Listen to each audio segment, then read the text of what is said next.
Excellent, welcome. I'm really pleased to have you here tonight to help us celebrate Las Vegas in literature, and especially to learn more from our author, Laura McBride. Laura McBride is the author of the novel We Are Called to Rise, published in 2015 by Simon & Schuster to rave reviews. And she has a new book coming out in May called Round Midnight. Both books are set in Las Vegas. And Laura also lives in Las Vegas and teaches composition at the College of Southern Nevada. Her work, We Are Called to Rise, is highlighted downstairs in our latest exhibit. It will be up through June, and it's called Writers Imagine Las Vegas, Our City in Fiction. Priscilla Finley, our humanities librarian here at UNLV, curated the exhibit downstairs using materials from UNLV's special collections. UNLV Special Collections collects a variety of things about Las Vegas, anything from photographs to corporate archives to diaries, and also the books that you see downstairs in those cases.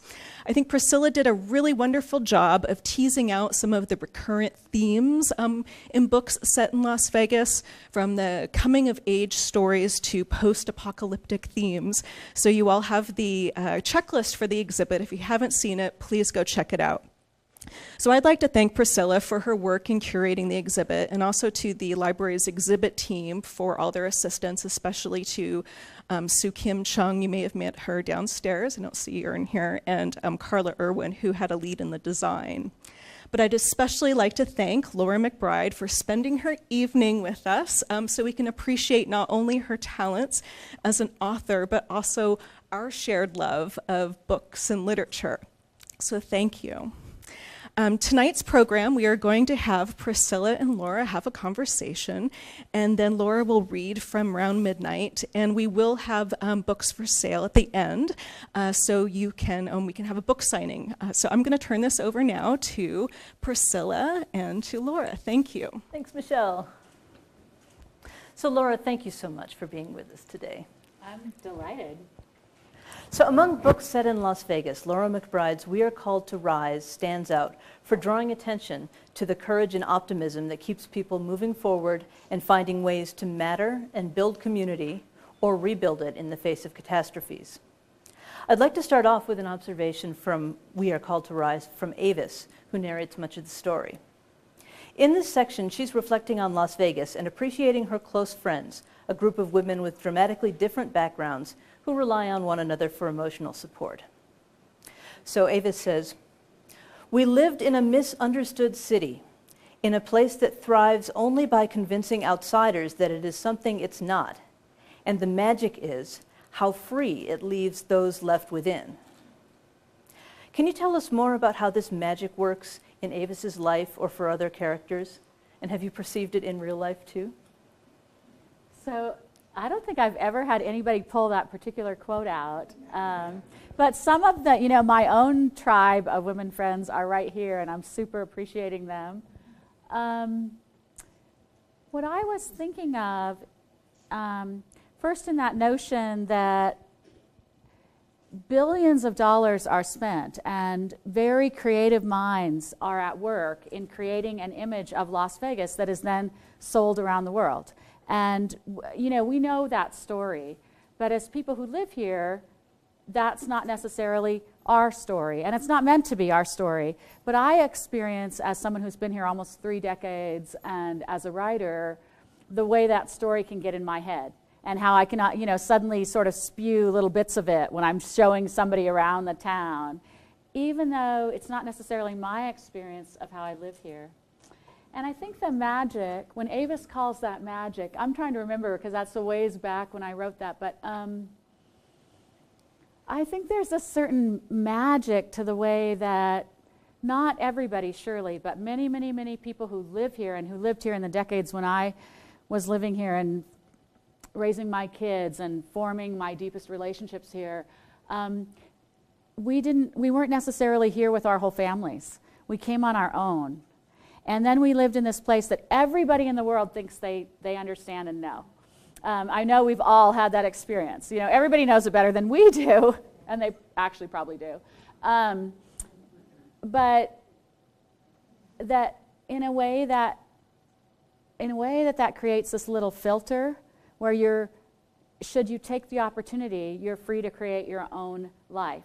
You're here on your own. You're making relationships with other people who are here on their own. Nobody's going to get it anyway. And I think I personally experienced, in a way that maybe I didn't understand consciously, the freedom of that. You know, the freedom to look at life a little bit differently and to listen to people a little bit differently and to be exposed to people a little bit differently than I had been exposed before. Thanks. That's my best shot at that one. Well, it comes in, it's part of the section where Avis is talking about Las Vegas as a boom town, right, and bringing in lots of people with very different backgrounds together. You want me to take that one? Well, it definitely is that way. I'm going to talk about that some more when I introduce my next section. Okay. So let's move on. Okay. That's right. So another narrator, Roberta, has several passages where she reflects on growing up in Las Vegas. Of her own fairly privileged childhood, she says, "Back then there wasn't much space between the best parts of Vegas and the worst. People drifted in from every part of the country, all with their own stories, many without anything to back them up, not money, not education, not family, not wit. And their children tumbled along, left to survive or not as they could. I noticed then, I remember now. It is all part of the life I live still." And she went on to become a lawyer and a volunteer advocate for children. She goes on to discuss children's lives in the present day. Maybe it's surprising, but most Las Vegas children don't grow up quickly. They pass through the novel environment unconsciously. They've been taught not to notice. The families just off the Strip, the ones occupying mile after mile of nearly identical stucco houses, live conservative lives at home. Why did you incorporate Roberta into this story? She's a little bit different from the other narrators in the novel. Okay. So Roberta's a little bit different because I don't think of her as a main character. I think some of you haven't read it, but there are 4 narrators in the novel. There's a little boy, there's a middle-aged woman named Avis, and there's a young man who's a soldier. But there's a 4th character, and all of their voices come in as first-person voices throughout the novel. But the 4th first-person voice is Roberta, this woman who is older than I am. She would have been born in Las Vegas, probably, my math isn't so great, but in the 50s. And so she's born into a family who's doing well here, somebody who came from New York City, started an electrical company, whatever. She's, in this kind of upper class of Las Vegas when it's still a really small town. And I forgot what the question was. Oh, why did I have Roberta? So I added Roberta in late, and I see her as not a main character because she doesn't have her own story. She doesn't evolve and change as a character. For me, she did 2 things. She told a reader who wasn't from Las Vegas a little bit about our community. And she was the person who had lived here her whole life, had been a lawyer, becomes a children's advocate, volunteers a tremendous amount of time, becomes, in this novel, most importantly, a CASA, a court-appointed special advocate for children. She knows a lot about Las Vegas, and she's thought a lot about children in Las Vegas. And I wanted that character who could kind of tell a reader who wasn't here a little bit about what that world was. The other thing that Roberta does just at a practical level is she gave me a way to finish out the novel. So I knew how I wanted it to end, but I didn't have, when you're working in first-person voices, you're limited to what that first person knows and sees and does. And I didn't have a first-person narrator who could get me all the way where I needed to go. I mean, maybe I did, but not in the way that I wanted to get there. So she had both a practical function as plot for me, but especially in the early chapters before she figures in the plot, to me, I wanted her to, in those chapters you see her like telling a story about a child that she worked with and telling a story about another child that she worked with and telling a story about a third. And in my mind, that was kind of a pastiche of some of the issues that we would see about children. That's what I was thinking. Thank you. So Roberta makes the observation that home is for another life, thinking of the children whose families have one occupation on the Strip and then put that aside when they come home in the evening. But that applies in a different way to Bashkim, an 8-year-old boy who narrates part of the story.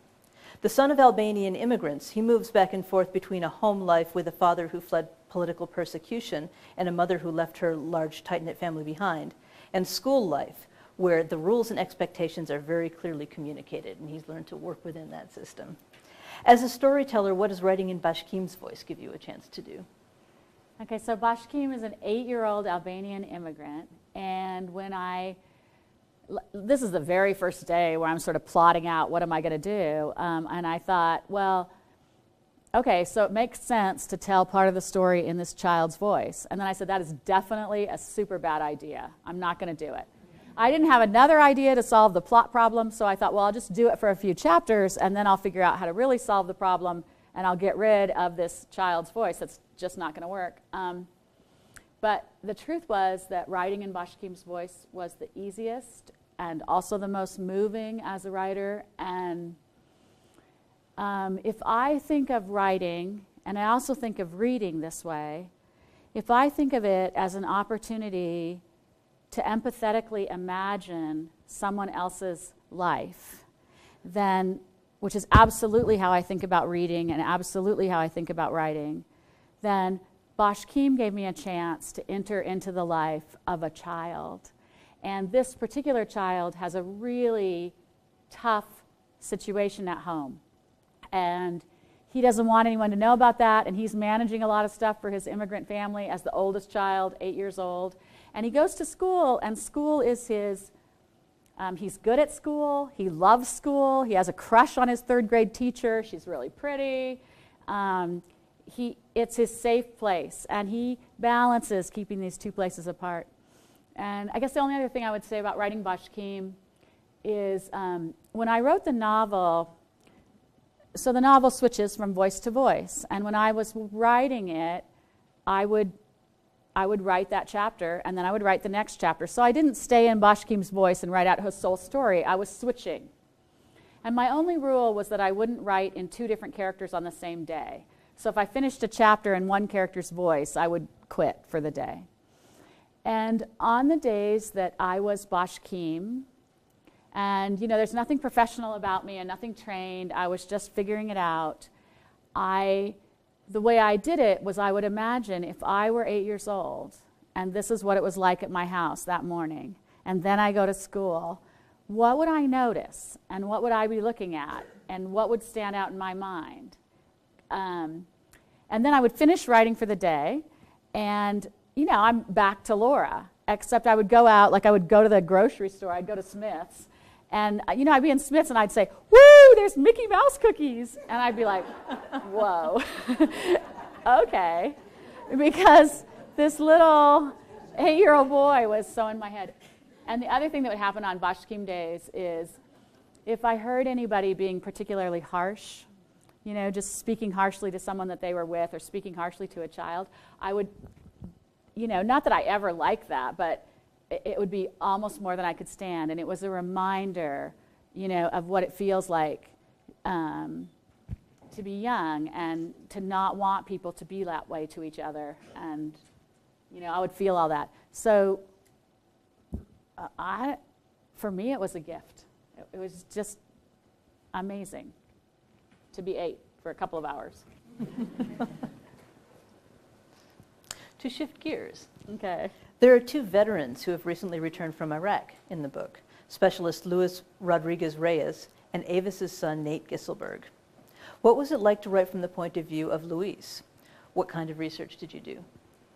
So Luis is one of the main characters, and he is a 21-year-old soldier, graduates from Valley High School, goes straight into the Iraq War.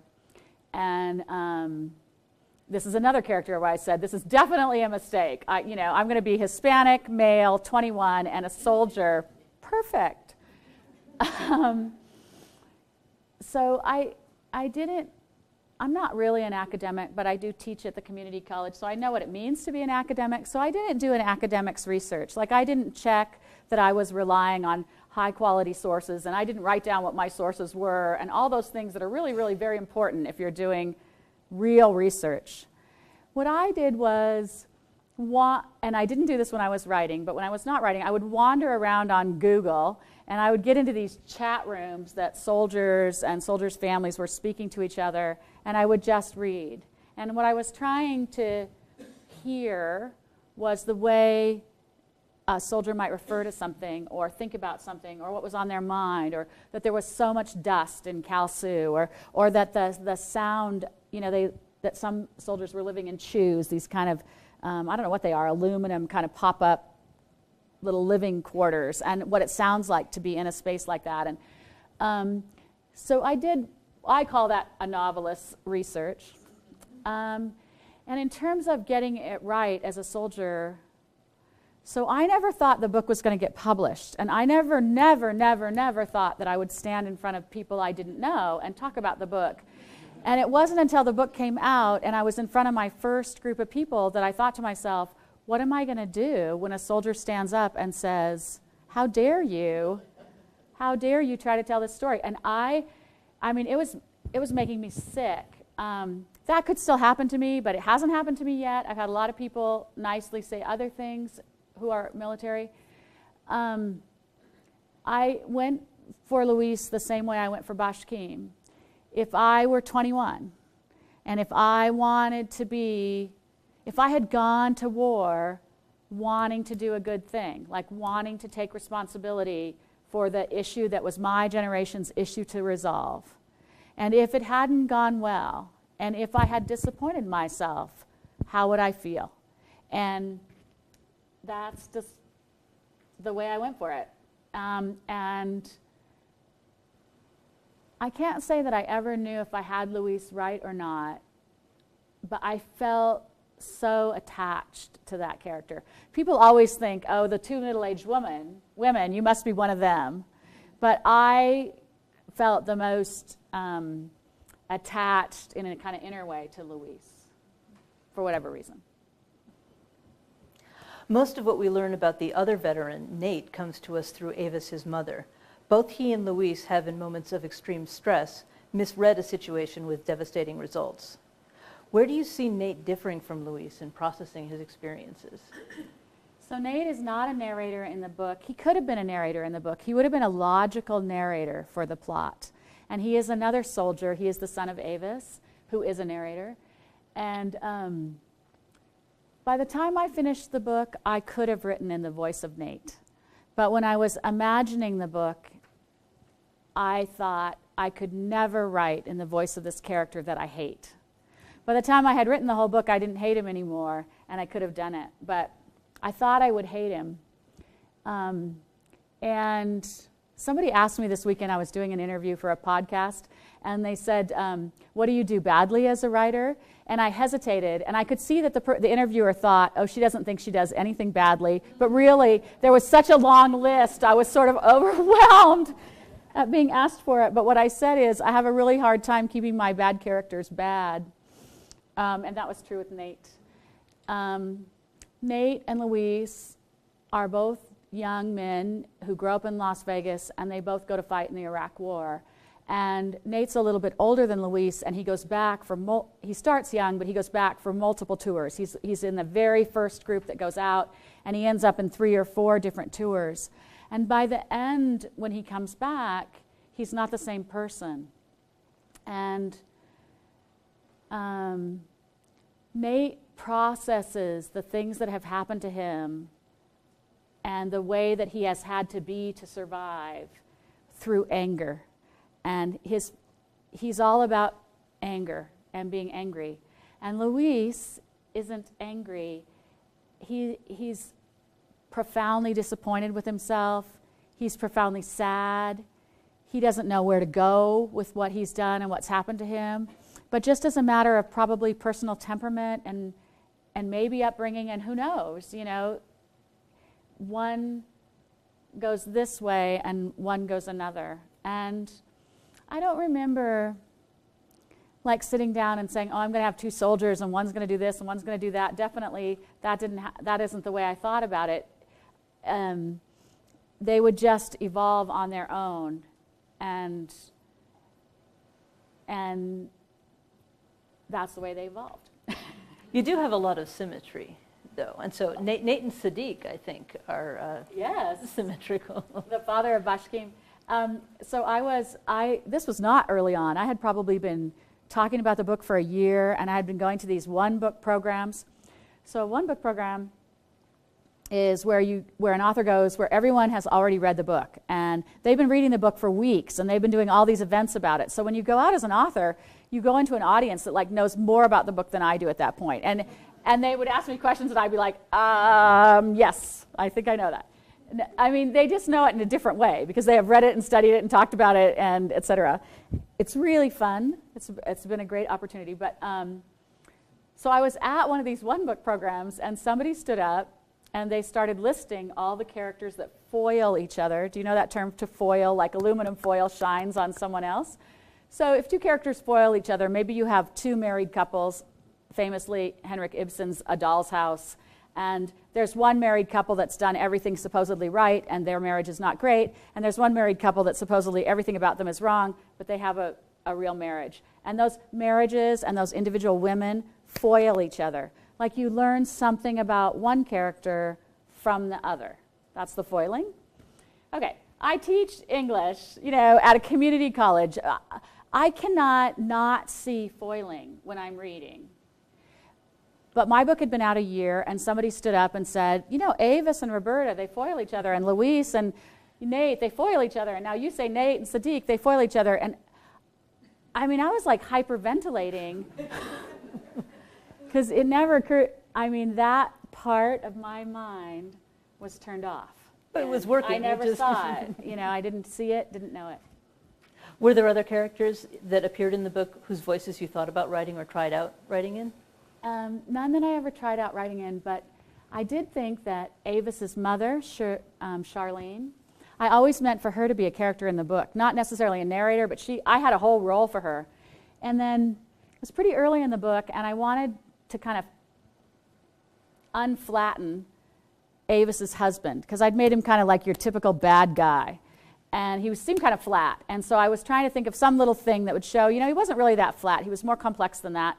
And I wrote, just because I was in it, just because I was writing, that he had made a lot of money, and he paid off the mortgage on Avis's mother's house, Charlene. And then I thought, would he tell Avis? And I thought, no, Avis would find out, when Charlene died. She would find it in the papers. And I just wrote that in. And when I wrote it, I thought, this is going to be a plot problem because I've just killed off Charlene. And so what I did is I thought, well, just finish writing for today. And then I'll fix that later and bring her back to life. But I never did. Which is such a bummer, because I could maybe write a book about her, but she went and died, so. Well, you can time travel, too. Yeah, I could time travel. There's always a way. It is fiction. So I'd like to ask you about the government services that impact the lives of various characters. The school system, the police, veterans programs, mental health services, the foster care system, and the courts all play a significant part in the lives of the people you introduce us to. Were you aiming for realism in your observations about public services? Do you feel like Las Vegas values public service more or less than other communities? Whoa. I was always aiming for realism. And I've been asked this question, maybe sort of something like this question, in different communities when I've talked about We Are Called to Rise. The public schools are important. The foster care system is important. The courts are important. Veteran systems I talk about. What I think about Las Vegas and those kinds of systems is that a very, very small town turned into a big town really, really fast. And it stressed every possible system. And we all know, and I personally know, stories of places where those systems failed painfully and tragically for people. But as somebody who has lived here my whole life and raised my kids here and gone through the schools here, and I have also seen individual people in those systems be absolutely heroic and amazing. And I almost think those two things are tied to each other. That when you are in a place that is growing insanely and more than people can manage, that people step up, and not every time that we want them to step up, and not always in ways that are perfect, but in plenty of ways that I can find and that I think other people can find.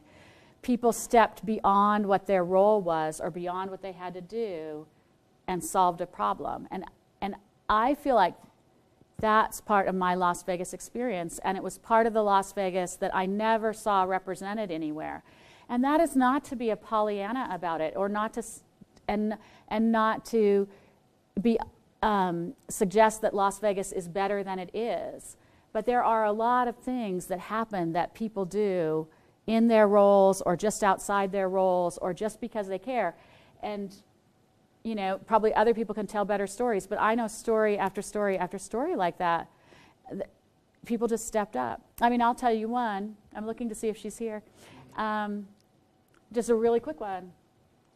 So I had a friend, do you remember there used to be these public service advertisements on local television that they didn't have any places for kids to go, like when there would be a domestic violence issue and there was no place for kids to go. And they had these advertisements, please come take the training and just take these kids for 1 night or 2 nights or 3 nights until we can move them into you know, some kind of other system. And Child Haven was full, et cetera, et cetera. So I have a friend who answered one of those PSAs. She had a 7-year-old son, and she thought, you know, I have an only child, it might be good for him, and we can do that. So she and her husband went to the training to take a kid now and then for a couple nights. And at their very first training session, and I forget how long those lasted, if it was a few weeks or months or something, at the very first training session, a social worker came up to them and said, we see on your paperwork that you have a 7-year-old son. We have a 5-year-old boy who just entered the system. We are pretty sure that he's going to end up eligible for adoption. We're looking for a family. Would you take him? I remember she called me and was like, what? But of course she took him. And, you know, he graduated from Centennial High School last year.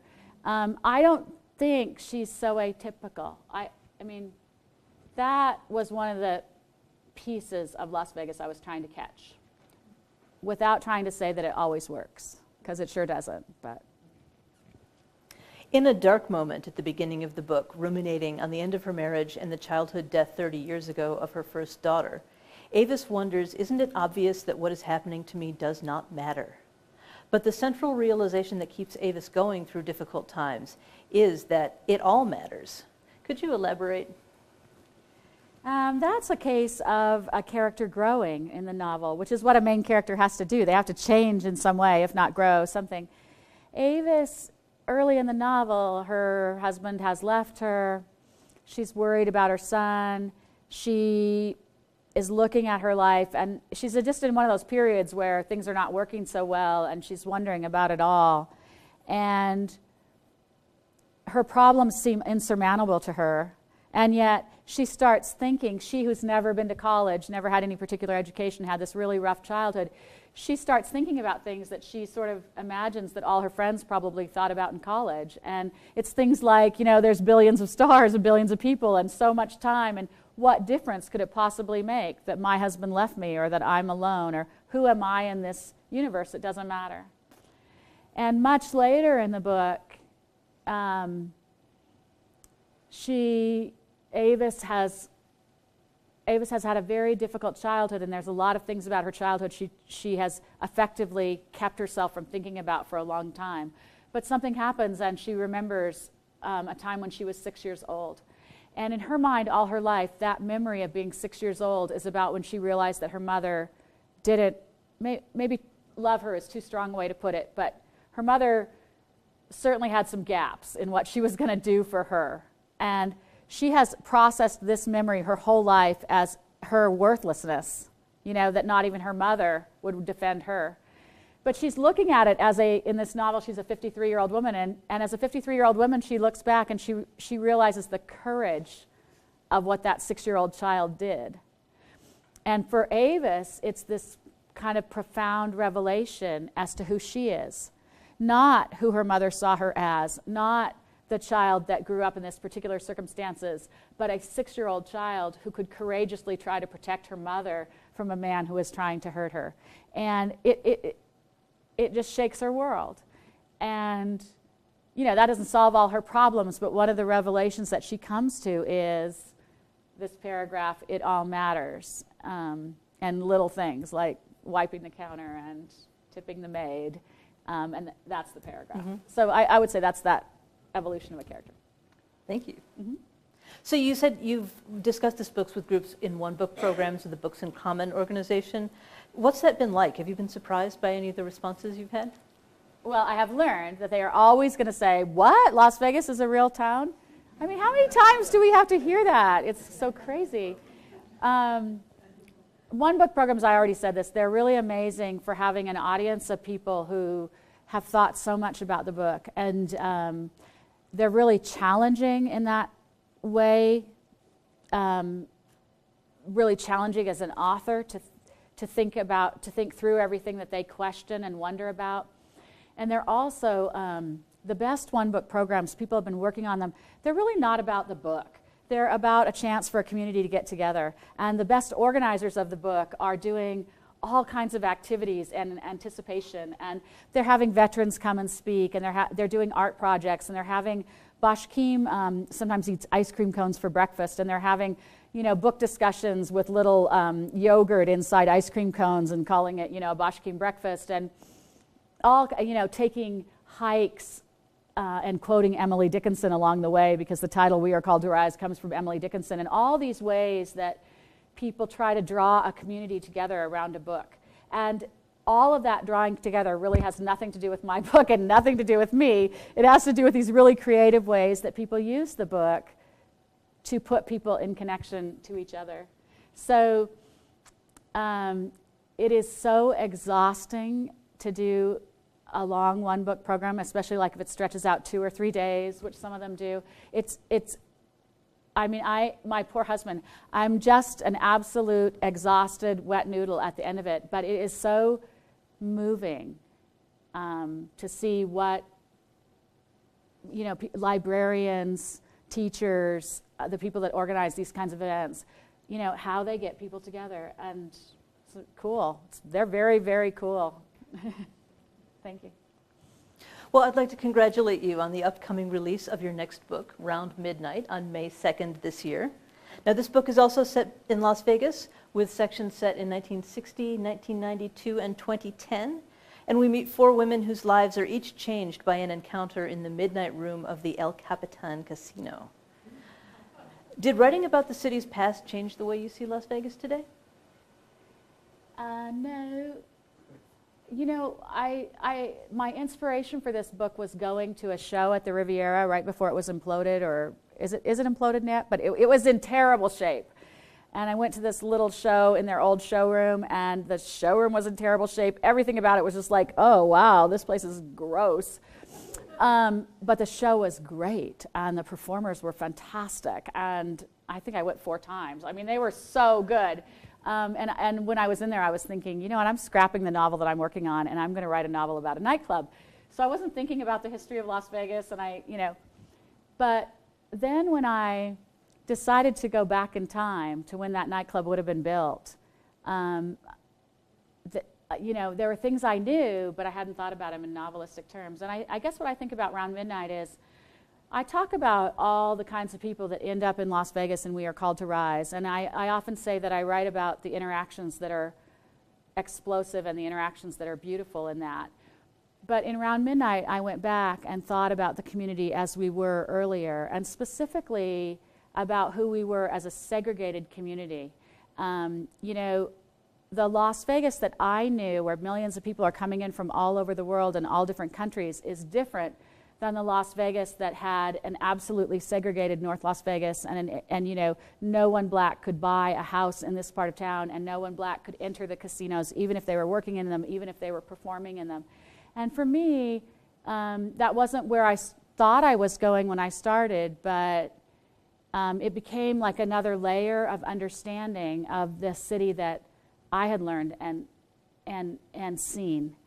And I feel like thinking about that did open up my understanding of Las Vegas in a different way, and just my interactions and my, what I do, which is teach at a community college. I feel like I understand it better from that. Can we get you to read from Round Midnight? Great.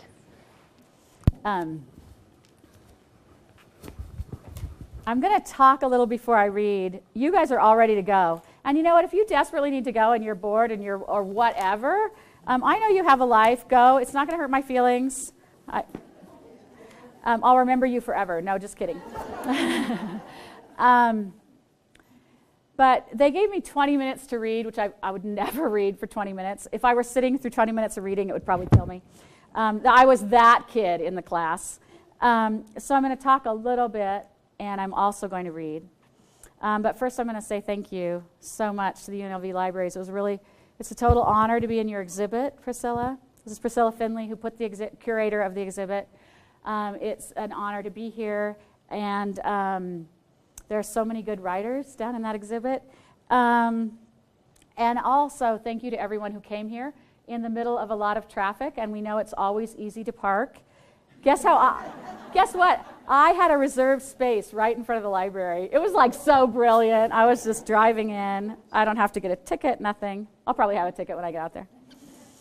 When I'm on the road, I often tell people that our town is sui generis. While it's just like everywhere else, it's nothing like everywhere else. And sometimes I tell a story about my daughter, Leah, and if I've already told you, I apologize. But Leah played a lot of soccer growing up, and she practiced at the Silver Bowl, which is right over there by Sam Boyd Stadium on the other side of Boulder Highway. And we're all used to roads lined with strip clubs and pornographic theaters. And I don't think I ever gave a thought to what was outside her car window. But when she was about 13, she had an assignment to write a speech with her motto for living. And she gave her speech to her dad and I, and she said that she had seen that motto on a neon sign that she passed hundreds of times on her way back and forth to soccer practice. Leah understood the motto to mean that one should live life fully and boldly and honestly. And then she said, "My motto is live nude."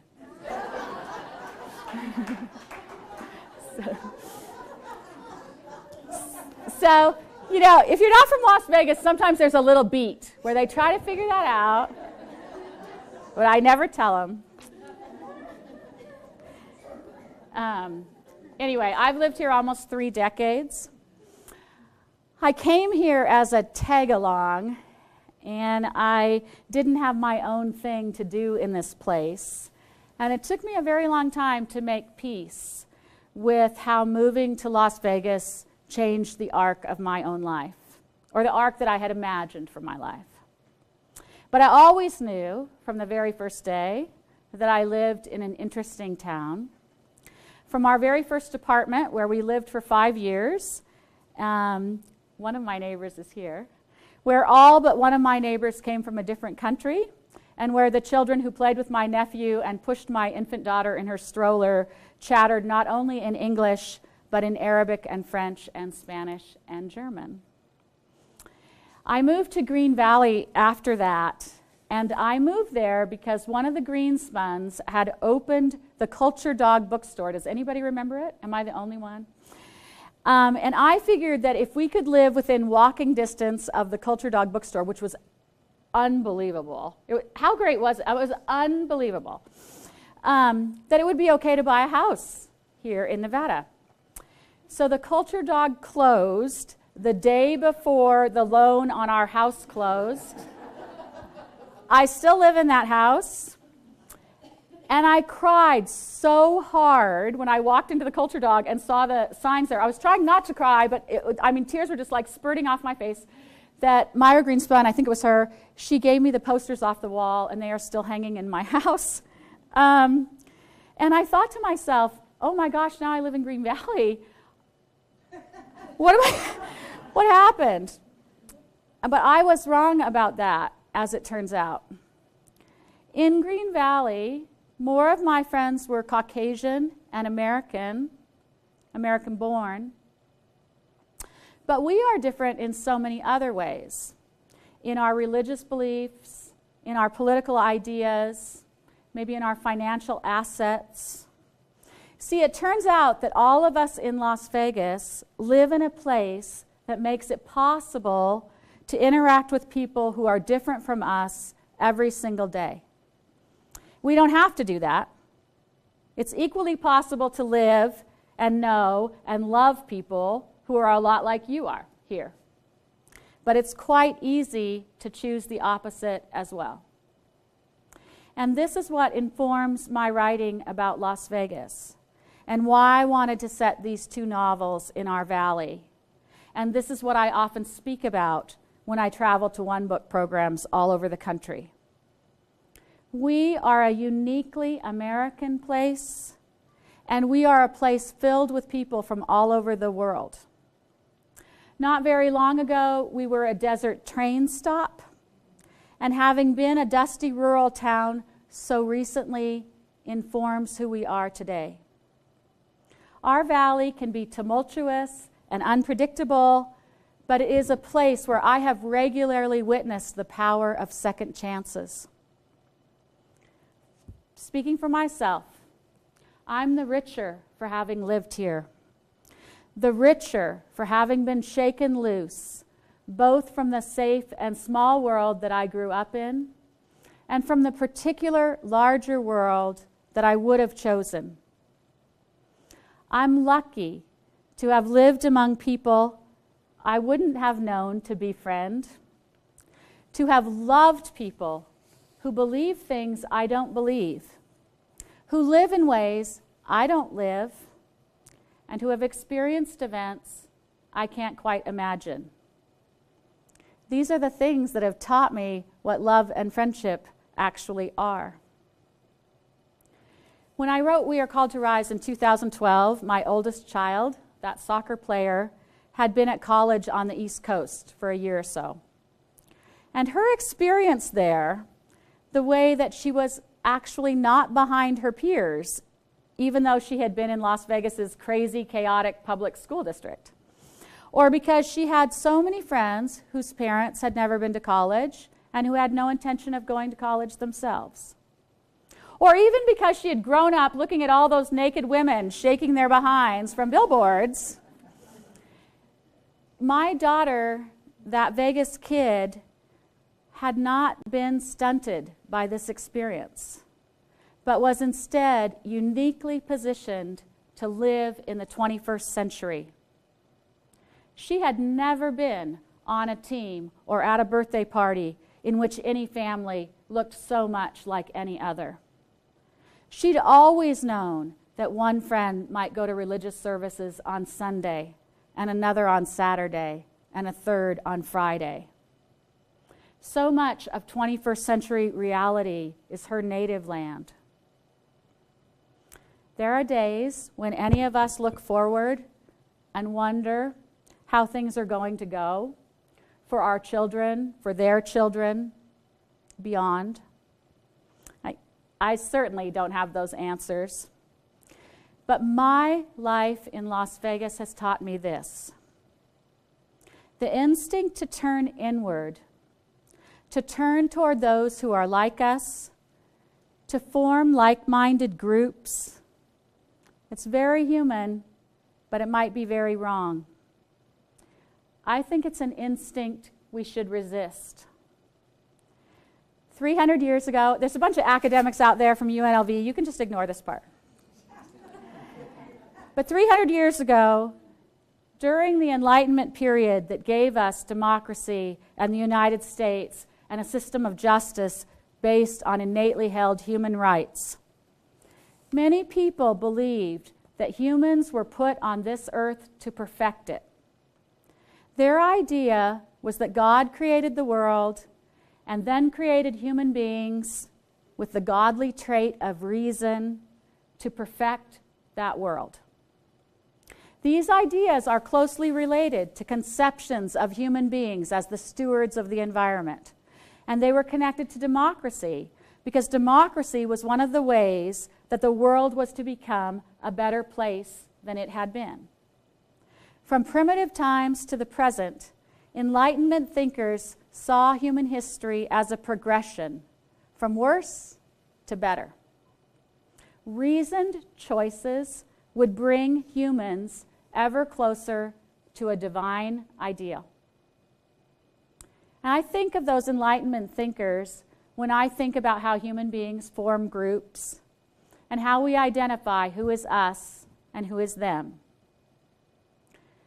Living in Las Vegas has persuaded me that while it may feel natural for humans to form groups based on similarities, just as it might have felt natural for earlier humans to privilege someone physically stronger over someone physically weaker, perhaps we humans are actually progressing in the manner we are intended to progress when we resist forming groups this way.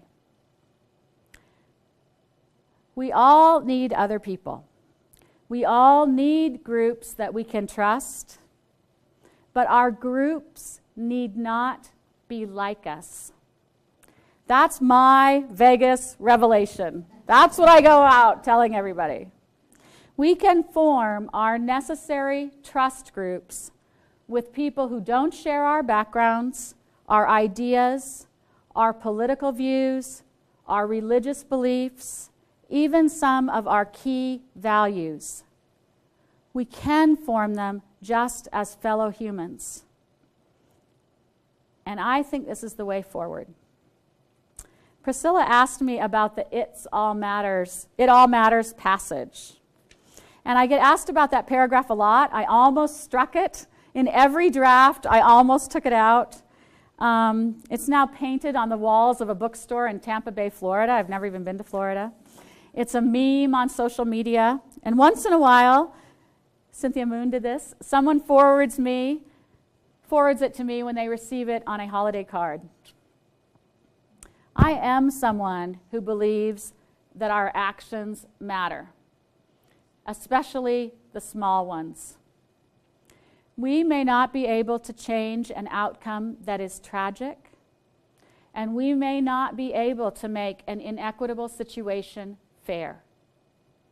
We may not have control, but we do have power, and much of that power rests in the small choices that we make. At the end of We Are Called to Rise, a judge says something about this. He says, here I am quoting myself. But if sometimes an unspeakable horror arises from the smallest error, I choose to believe that it's possible for an equally unimaginable grandeur to grow from the tiniest gesture of love. I choose to believe that it works both ways, that great terror is the result of 1,000 small but evil choices, and great good is the outcome of another 1,000 tiny acts of care. The choice to visit a library exhibit about novels set in Las Vegas is an act of care. The choice to participate in a conversation, to listen to someone speak, to risk personal exposure by speaking yourself is another. When you set out to do a right thing, when you try to make the community around you a little better, you're part of making the world right, of making it whole again. The Hebrew phrase is tikkun olam, to heal the world. And here's the thing. The tiniest baby knows the difference between a loving touch and an indifferent one. And we too know the difference. Every one of us knows when we are doing something that somehow repairs the world. No matter how small, we feel it. Every single time, we know when we are acting out of love or acting out of hate, when we are acting out of care or acting out of fear. And my idea is that we should just try to tip the scale a little. Maybe not do some grand, amazing thing, not solve problems too big for us, but simply to daily practice the actions that tip the scales the right way. A little more love, a little more care, a little less hate, a little less fear. At the end of We Are Called to Rise, Bashkim, the 8-year-old child, says, I'm the one who did the small good thing first. And my goal is to keep his voice in my mind. Now I'll read to you from a totally different book. No. I promised to read Round Midnight today, but one of the things that I learned from reading We Are Called to Rise in a lot of different places is that it takes a while to figure out what's the good thing to read, like what's fun for an audience. So too bad for you, because I have no idea what I should read in Round Midnight. But I try to keep with Priscilla's theme of just reading about Las Vegas, so this is just like dead boring for sure. But it's short. So Round Midnight is really the story of 4 women, and it takes place over 60 years. So there's a section in the late 50s, there's a section in the late 80s, and there's a contemporary section. And at every point, new characters come in, and at the very end of the novel, they're going to end up interlaced together. I'm going to read a couple of pages to you from very early in the book, set in 1957. And the characters you need to know to understand what I'm reading are June, who's one of those 4 women. She comes to Las Vegas from New Jersey to get a divorce, and she ends up marrying a man named Dell, and they ultimately found a casino empire. But in 1957, they are fairly new casino owners, and the brilliant decision that they make is they go over to the west side, and they find this young, unknown black singer, and he's wowing everybody, and he's bringing all these people into their casino. His name is Eddie Knox. And so this is, it's in the third person, but it's June's perspective, and it's in 1957. There had been a bomb detonation every 5 days all summer and fall. Operation Plum Bob. June called it Operation Plum Rich. Tourists flocked from all over the country, from Canada, from Mexico.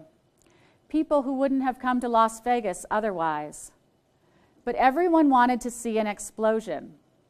Ever since National Geographic had described a bright pink mushroom cloud turning purple and then orange, spraying ice crystals like an ocean surf in the sky, people had been coming. They drove up the dusty road to Charleston Peak and leaned against their cars to watch the white dawn burst against the night. Or they crowded into Tiny Beatty and asked the locals if the air was safe.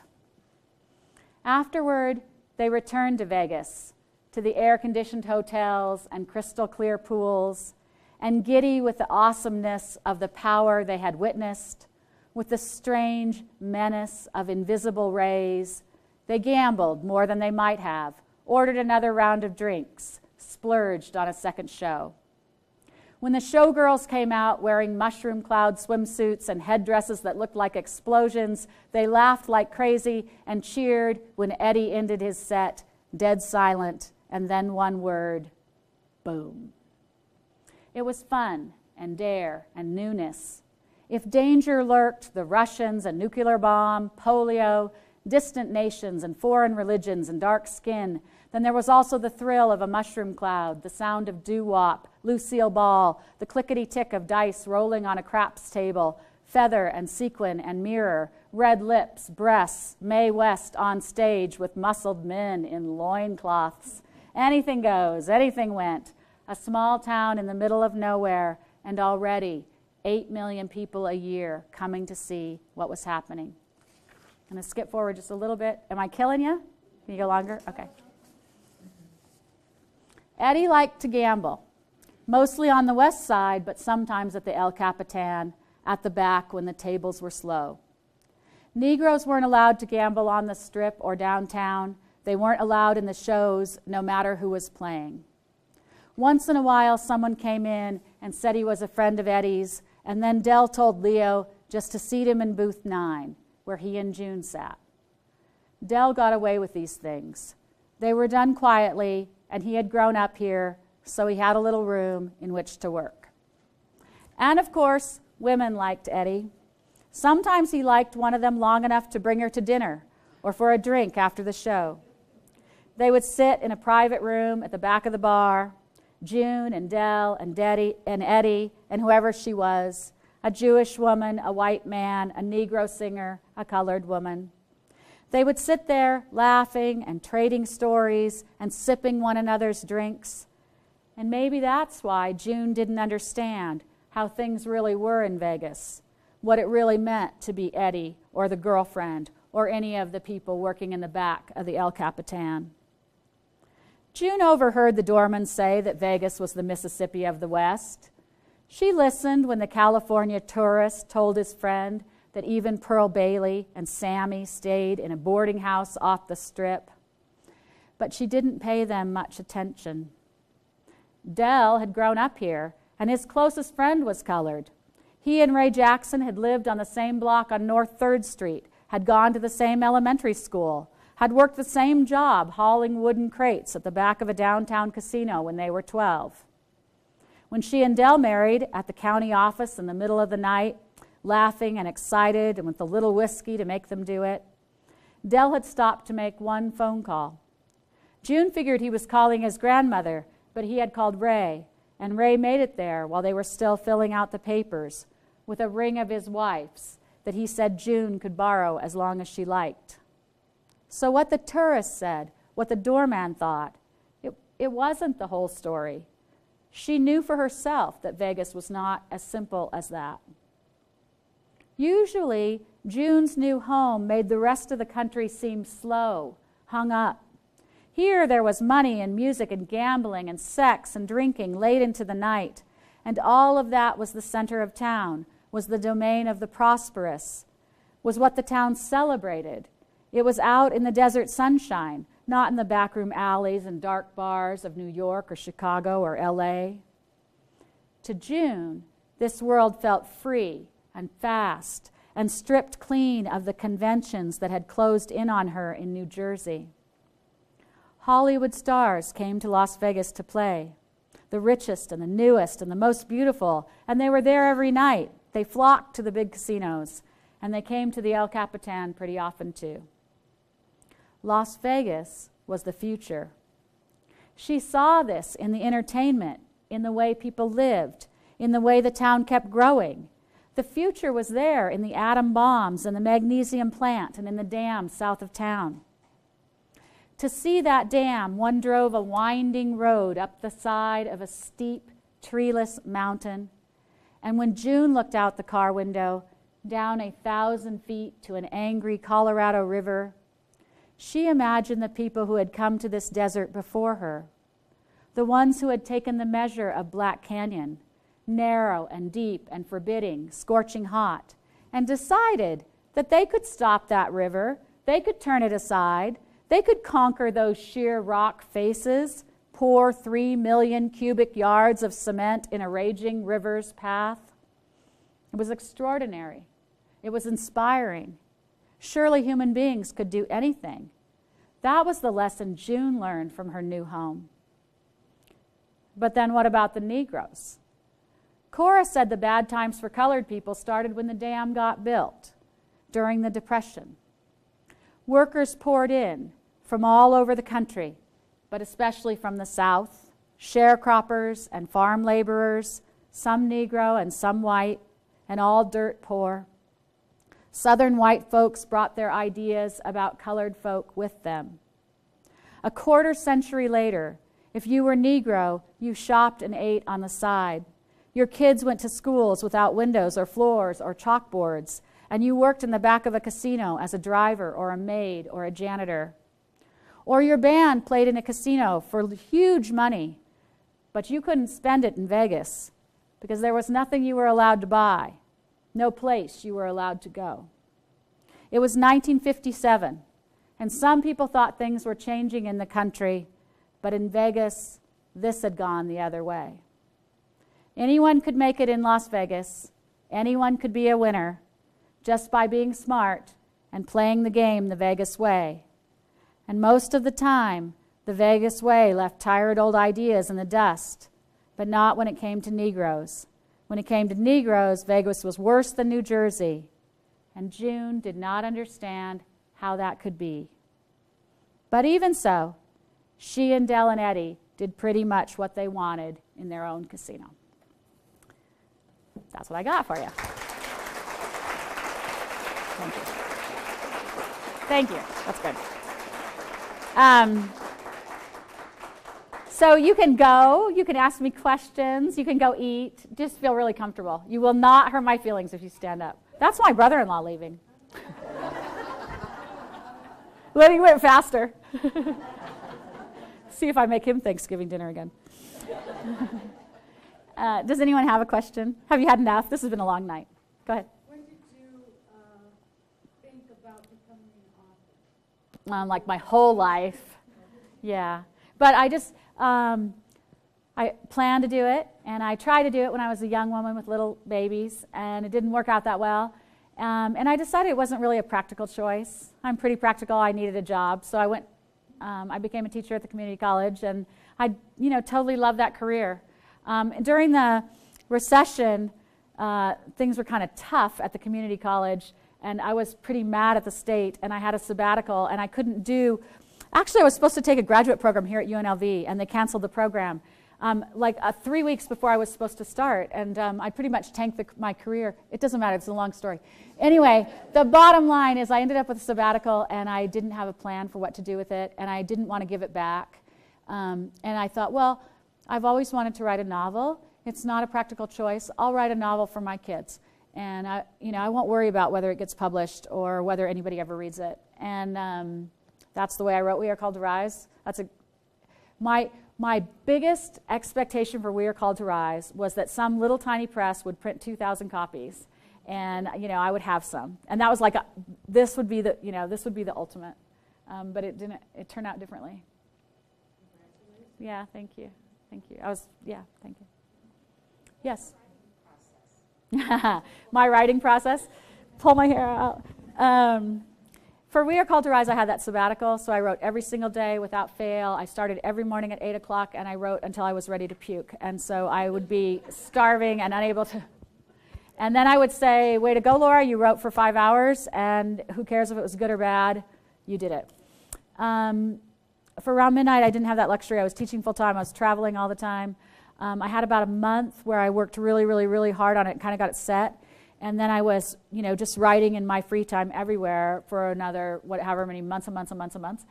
And then I decided that it couldn't be done, and I gave it up.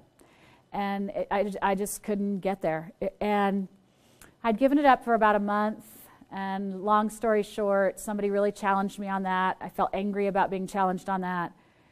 But I got up the next day and said, well, okay, before I entirely quit, if I get on a plane, I will write for 1 hour before I look at the magazine in front of me. And if I'm in a hotel room, I will write for 1 hour before I fall asleep.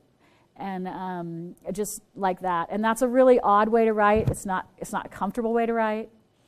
And sometimes I would have to just grab a scene that I knew was coming, that I could kind of approach in an hour because I didn't have more time than that to give to it. And then I had to kind of patch that together. So it was not a good process. I hated it. But I ended up with a draft. And then once you have a draft, you're golden, because you can edit and perfect. It's getting that, for me anyway, it's getting that first whole thing out. How it's going to start and where it's going to go and how it ends.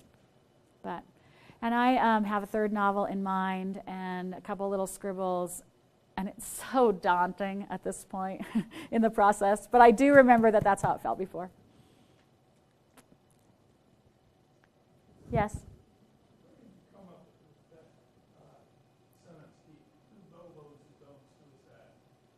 From We Are Called to Rise?